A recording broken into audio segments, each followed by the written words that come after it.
What's up, everyone? Welcome to Program Your Remote. Today I'm going to show you how to reset the oil life reminder on a 2021 Kia Soul. Like I said, this is a 2021 model here, but it will be the same on a few different years. So to start with, you either need the car running or the ignition in the on position.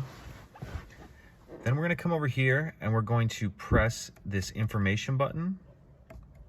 And we're going to press it again until you have user settings highlighted like that. Once that's highlighted, we're going to use this button to scroll down, and we're going to scroll down until service interval is highlighted, and then we're going to press this button in, okay, and then it's going to say mileage and a time before your next service.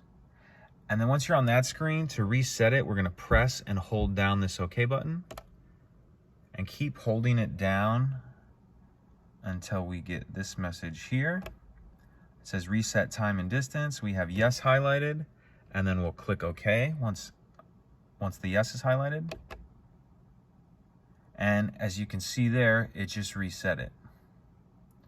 So pretty simple. If you have any questions, please let me know. If you could take a second to like and subscribe, it helps us out, and I'd appreciate it. Thank you.